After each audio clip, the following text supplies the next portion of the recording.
Welcome to learner B. I am Shivani Chauhan. Class 7th maths chapter 5 lines and angles exercise 5.2 का अब हम question 4 देखने वाले हैं। तो क्वेश्चन 4 है find the value of x in each of the following figures. तो हमें एक्स की वैल्यू फाइंड आउट करनी है और हमें ये बता रखा है कि एल और एम पैरेलल है। ये बताना बहुत ज़्यादा ज़रूरी है क्योंकि पैरेलल लाइंस पर ही जो हमारी जितनी भी प्रॉपर्टीज़ होती है ना वो सारी पैरेलल लाइंस पर ही तो लगती हैं। तो हमें एक्स की वैल्यू निकालनी है, निकाल लेते हैं। देखो बहुत फर्स्ट वाला जो पार्ट है इसमें दोनों लाइंस पैरेलल हैं। ये हमें दे रखा है कि 110 है, तो ये वाला भी तो 110 हो जाएगा ना। क्यों?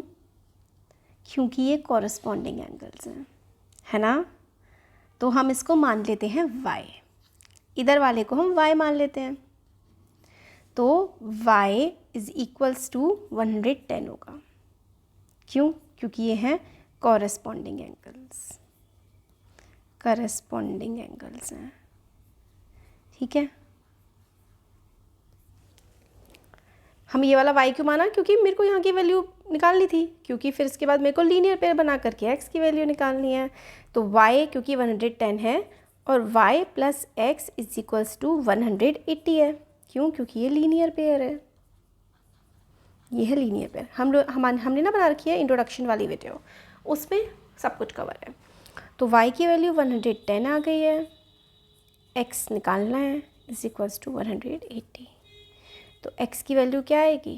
180 माइनस 110 यानी कि 70।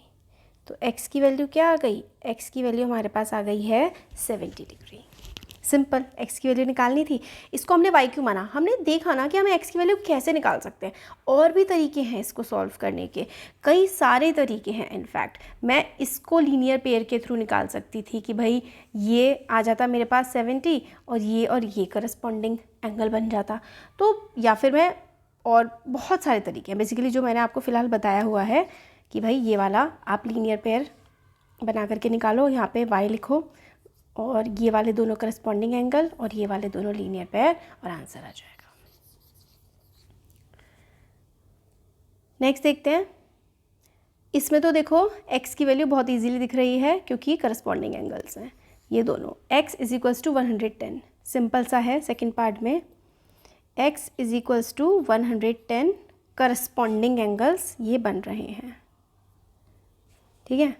सिंपल सा करस्पॉन्डिंग एंगल बन करके हमारा आंसर निकल जा रहा है, करस्पॉन्डिंग एंगल्स। तो x की वैल्यू तो बहुत ही सिंपली आ गई x की वैल्यू।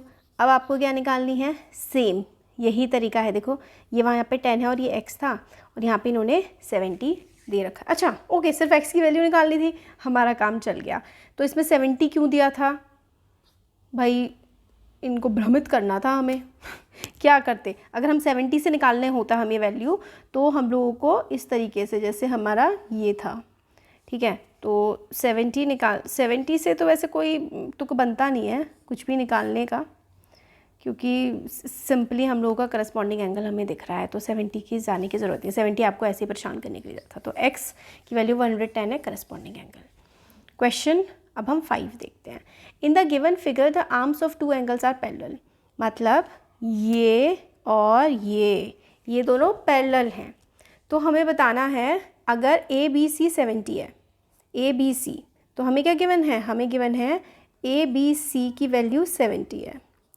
तो हम लोगों को DGC यानी कि ये और ये फाइंड आउट करना है। तो ये तो देखो सिंपली करस्पॉन्डिंग एंगल की मदद से 70 हो जाएगा, ये 70 हो जाएगा। क्यों? क्योंकि भाई करस्पॉन्डिंग एंगल है। तो angle ABC is equals to angle DGC is equals to 70, क्योंकि कॉरस्पॉन्डिंग है। सबसे ज़्यादा आपके जो सॉल्व होते हैं ना इजीली, वो करस्पॉन्डिंग एंगल से ही सॉल्व होता है। आपकी बुक में सबसे ज़्यादा एग्जाम्पल करस्पॉन्डिंग एंगल के दिए हैं।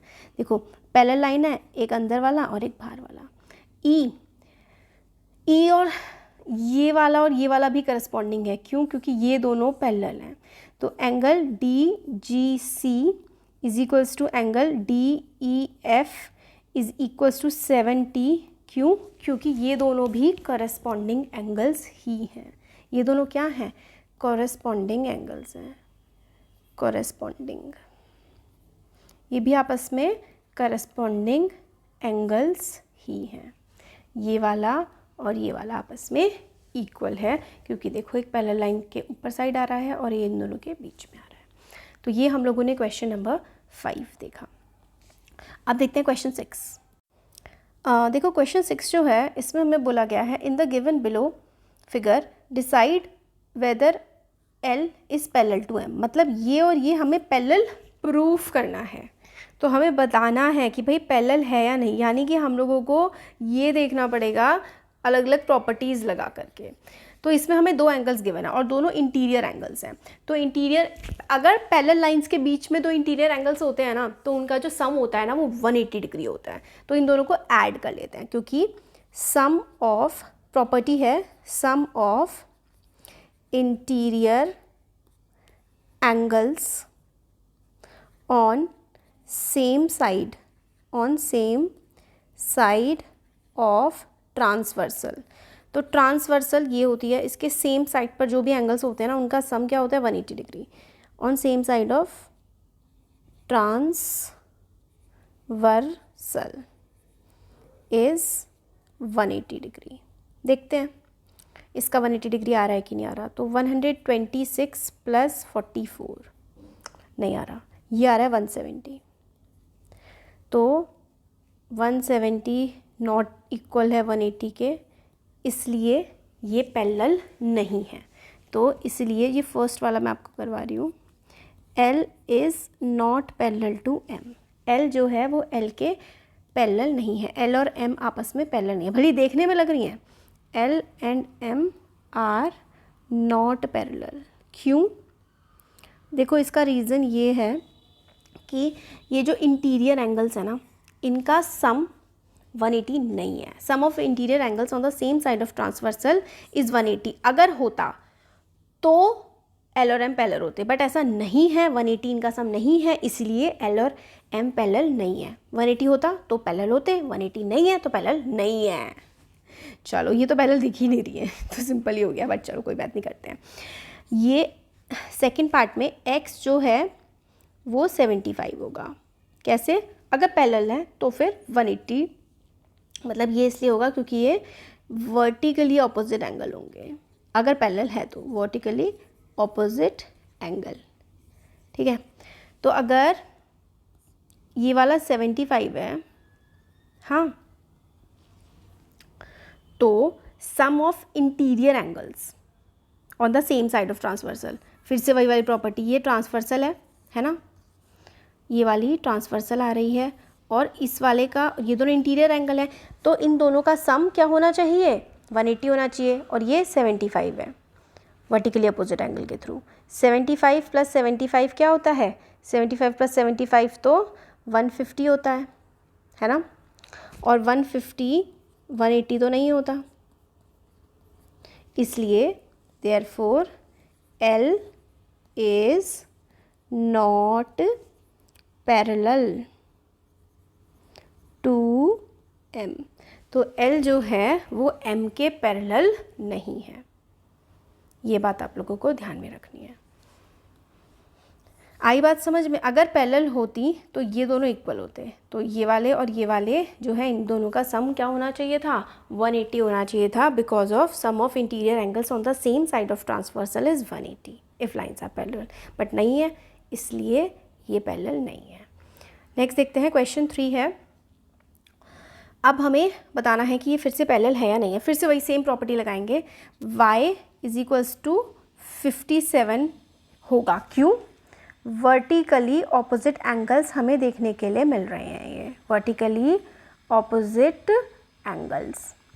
अब फिर से देखो 2 पैरेलल लाइन हैं, ये ट्रांसवर्सल है, तो इन दोनों का सम क्या आना चाहिए 180 आना चाहिए, राइट।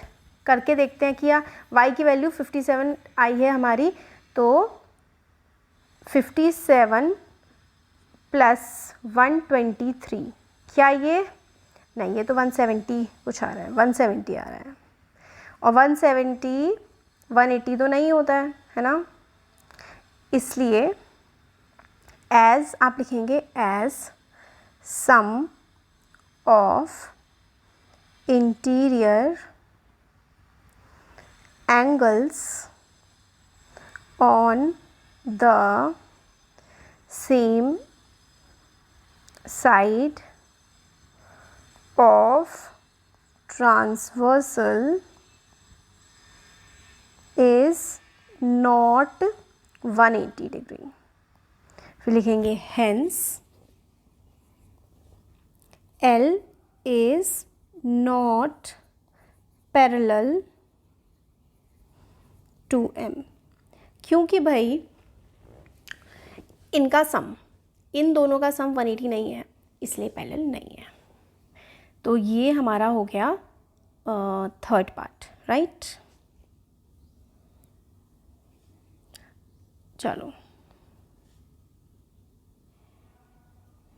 फोर्थ पार्ट देखते हैं। फोर्थ में फिर से मतलब इन्होंने जो भी दिया है ना, चारों में से कोई भी पैरेलल नहीं है, तो दिख ही रहा है। अब इसमें देखो, इन दोनों का सम अगर 180 आया तो ये पैरेलल हो जाएंगे, बट नहीं आएगा।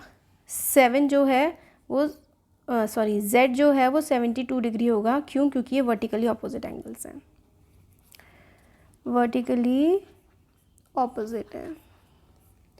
और Z प्लस 98 180 होना चाहिए, बट क्या होगा? तो Z की वैल्यू 72 है।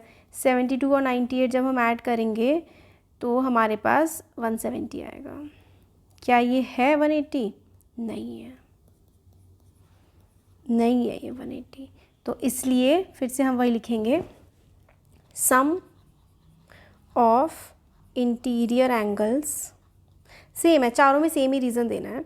Sum of interior angles on the same side of sum of interior angles on same side of transversal is not 180। फिर आप लिखेंगे therefore L is not parallel to M। तो ये हमारी एक्सरसाइज और चैप्टर कंप्लीट। Thank you.